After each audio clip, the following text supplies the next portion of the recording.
Muy buenos días, bienvenidos al primer repaso a la actualidad del día aquí en Negocios Televisión. Arranca la mañana del 28 de noviembre, una madrugada que viene cargada de múltiples referencias que escriben lo económico y lo geopolítico, por supuesto, con esa gran noticia esperada que ha sentado lo que ha sido estas últimas horas con la extensión de la tregua entre Israel y Hamás. Tenía que haber expirado este lunes y finalmente se extiende 2 días más en medio de lo que es esa intensificación diplomática para conseguir que se extienda esa tregua, ese alto el fuego humanitario con ayuda y que conllevará nueva liberación de rehenes y de prisioneros palestinos. Todo esto, por supuesto, en una jornada en la que de lo último, aparte de ese alto el fuego que se extiende en la madrugada, llega por parte de lo que ha sido ese encontronazo, ese choque inusual, ese enfrentamiento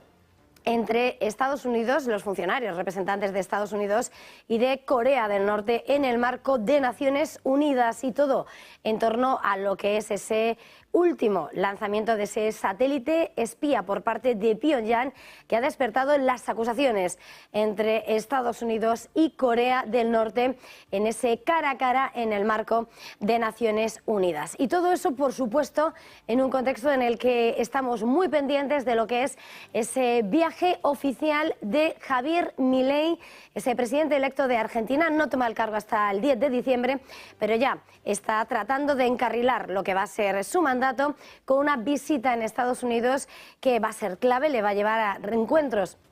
con el Fondo Monetario Internacional, con la administración Biden, y del que ya hemos escuchado como el Fondo Monetario Internacional estaría dispuesto a apoyar a la economía argentina, de hecho a través del Fondo de Resiliencia y Sostenibilidad. Pero más allá de esos grandes temas que escriben esa crónica geoeconómica y geopolítica, está el diagnóstico que ha puesto sobre la mesa el Banco Popular de China en las últimas horas, señalando que para este año ratifica y reitera que el gigante asiático, la segunda economía del mundo, va a crecer en torno al 5%, pero que para 2024 la economía china será y tendrá un crecimiento más saludable y sostenible. Y, por supuesto, alimentando la crónica con lo que viene desde Asia, clave e importante, porque el gigante de la moda rápida Shein ha presentado la solicitud para la salida a bolsa en Estados Unidos. Una noticia que conocíamos en las últimas horas y que confirma ese movimiento por parte de Shein y que estaba ya el mercado especulando hace varias semanas. Sin lugar a dudas, son los grandes asuntos que definen el arranque de esta mañana del 28 de noviembre, aunque sin lugar a dudas el gran protagonismo a esta hora nos hace mirar a Oriente Medio y sobre todo por esa noticia esperada y que finalmente se confirmaba a última hora de este lunes, cuando Israel y Hamás han anunciado la extensión de la tregua que debía acabar este lunes y se extiende durante 2 días más. Ambas partes han suspendido, por tanto, los combates durante esas 48 horas, según ha informado el Ministerio de Exteriores de Qatar, que ha sido, de hecho, Qatar ese gran mediador que ha servido para comunicar a ambas partes y anunciar todo lo acordado en el marco de esa tregua. Se extiende ese alto el fuego humanitario temporal durante 2 días con las mismas condiciones que rezaba en el acuerdo inicial, un acuerdo que la propia Casa Blanca ha confirmado. La oficina del primer ministro israelí Benjamín Netanyahu daba así la bienvenida en un comunicado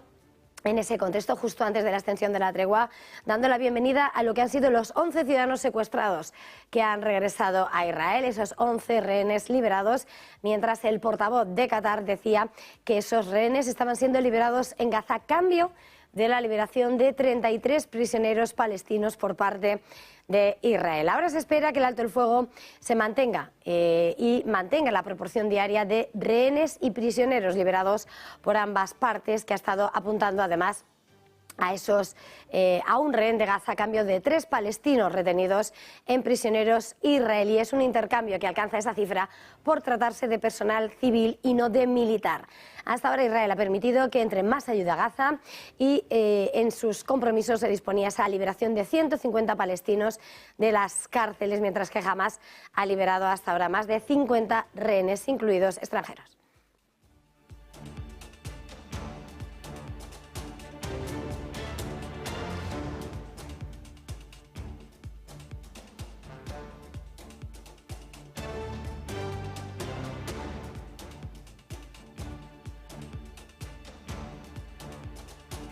Y con la mirada puesta en Oriente Medio y en medio de lo que está siendo esa batalla diplomática de Occidente y de Estados Unidos por evitar una escalada del conflicto, por extender la tregua, clave la visita que va a volver a llevar a cabo en Israel y Cisjordania el secretario de Estado norteamericano Anthony Blinken, que viaja por tercera vez desde que los terroristas de Hamás atacasen el pasado 7 de octubre a Israel. Una visita que llega en medio de los intentos de Estados Unidos, de la administración Biden, por asegurar la liberación de más rehenes capturados durante esa incursión del grupo terrorista y sofocar la amenaza de una expansión del conflicto en la zona. Blinken visitará esta región justo antes de ir a Dubái para la cumbre de la COP28, según ha señalado el Departamento de Estado. El máximo diplomático estadounidense también, además, va a discutir el futuro de la Franja de Gaza mientras Israel sigue adelante con su ofensiva una vez que termine la tregua,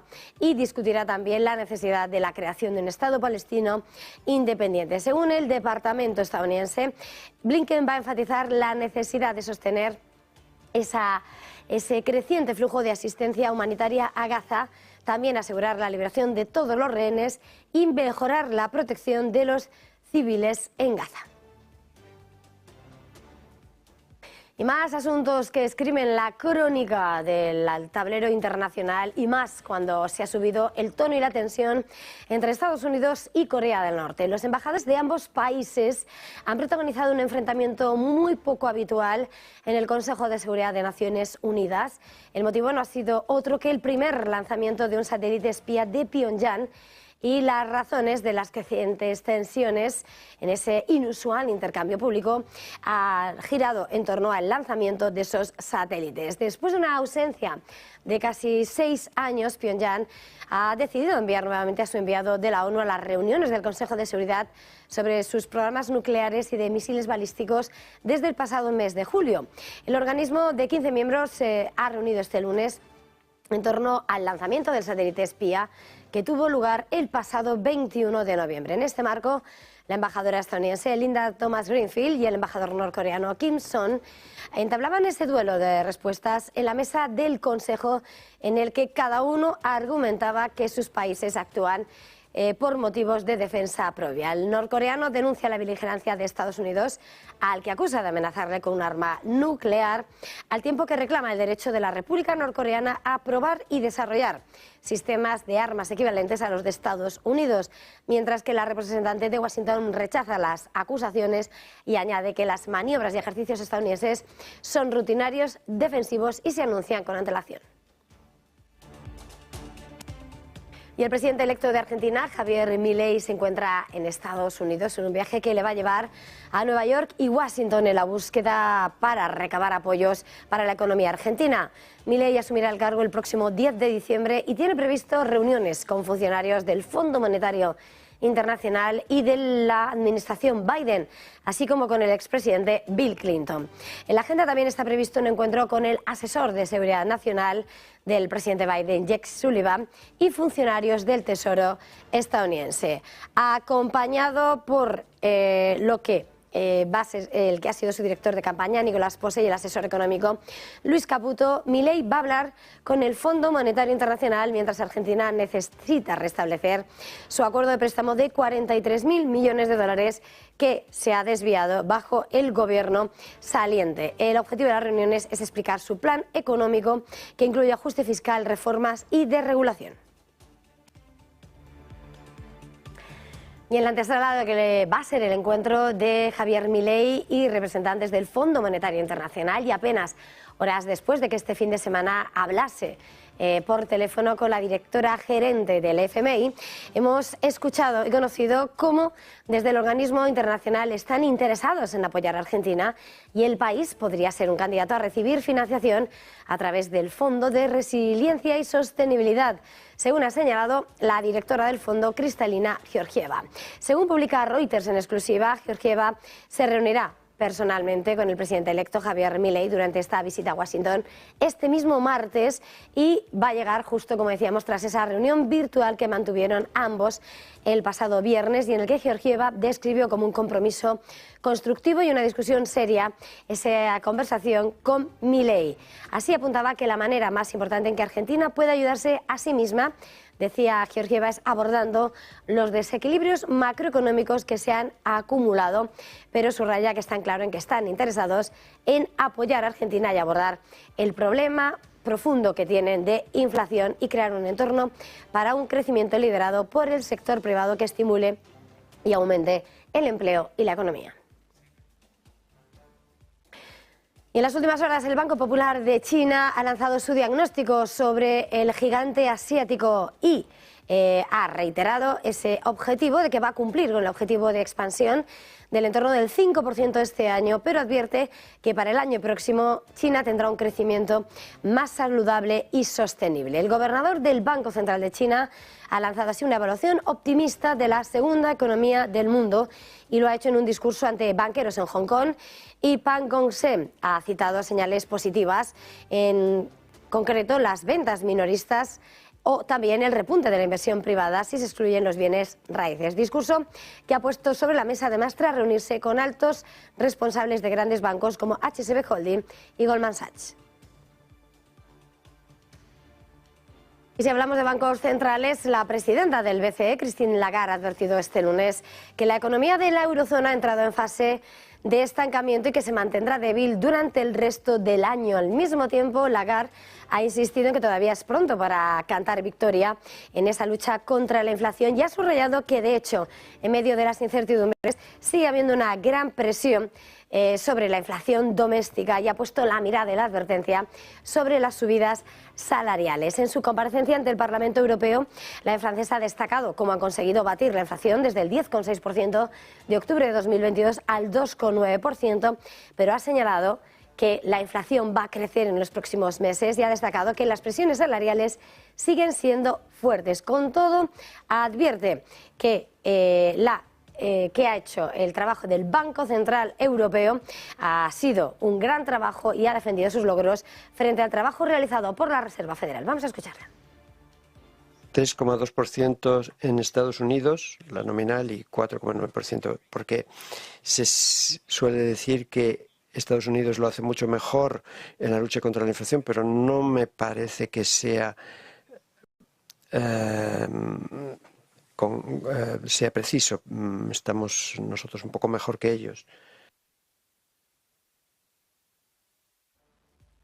Declaraciones de Christine Lagarde que escuchábamos a primera hora de la tarde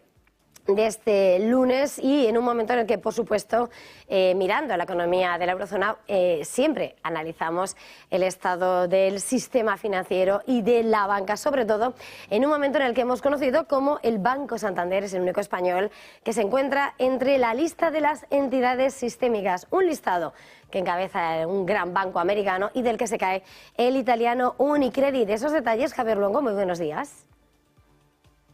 Sí, ¿qué tal, Eva? Muy buenos días. La pregunta que queda en el aire es una y es clara. ¿Cuáles son las amenazas financieras que nos acechan? ¿Qué nombres propios, 15 años más tarde, podrían ser el próximo Lehman Brothers? Pues bien, con la salvaguarda de que no están actualmente en la misma situación, al menos por las cuentas y trimestrales, la realidad es que son varias las entidades financieras que a día de hoy se consideran de importancia sistémica para todo el mundo. Una de ellas es española, Santander. La italiana, Unicredit, se cae de la terna y la suiza Credit Suisse, no hay sorpresa, desaparece. El Consejo de Estabilidad Financiera básicamente lo que hace es calificar a un banco de importancia sistémica y lo que impone en la práctica son unas exigencias de capital suplementarias para cubrir el riesgo en el sistema por lo grandes que son, es decir, se les pide que guarden más capital, más dinero, por los problemas que pueda suponer, porque su caída futurible y posible afectaría al conjunto del sistema financiero del país o a nivel internacional con las interconexiones que tiene con el resto.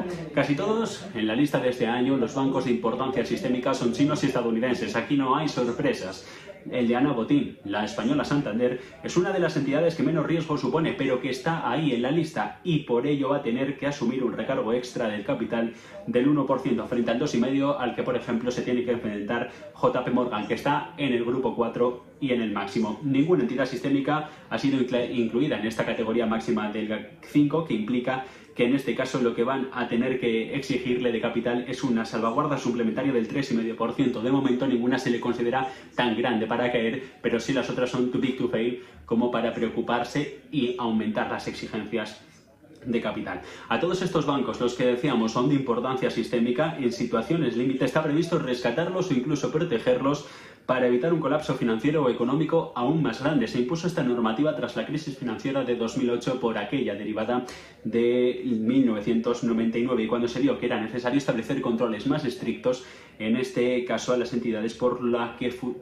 para que su futurible caída no nos arrastrase todos por delante. Para ejemplos, la realidad, Credit Suisse era hasta hace nada un banco con 167 años de historia, considerado de importancia sistémica, y por ello, cuando amenazó la caída ante el desplome de la acción y la fuga de clientes, el Banco Central de Suiza se decidió por inyectar 50.000 millones de euros en liquidez. Las pérdidas aquí eran superiores a los 7.000 millones de euros.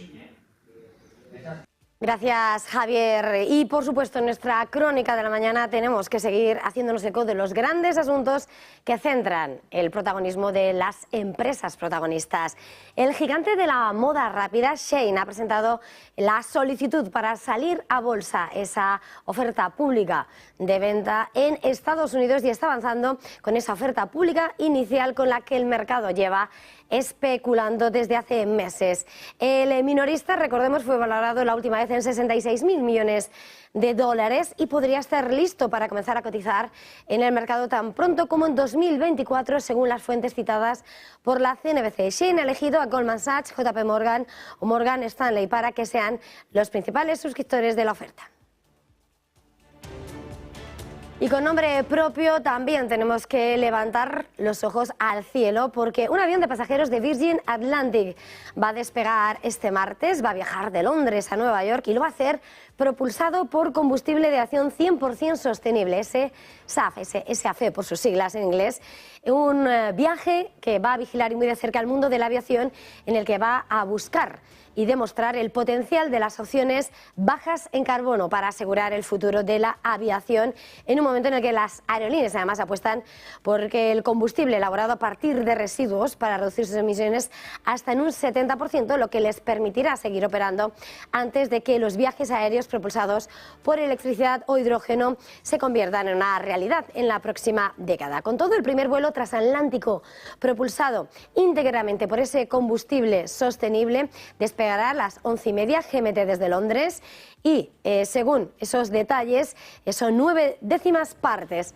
del combustible de ese Boeing 787 de Virgin Atlantic se deriva de grasas residuales y el resto proviene de los derechos de la producción de maíz estadounidense. Es, sin lugar a dudas, el hito del día. Se va a vigilar en un momento en el que los viajes aéreos se analizan con ese objetivo de descarbonización, en el que la industria dice además que dichos combustibles pueden reducir las emisiones del ciclo de vida hasta en un 70%. Y en este punto hacemos una pequeña pausa para publicidad, enseguida volvemos.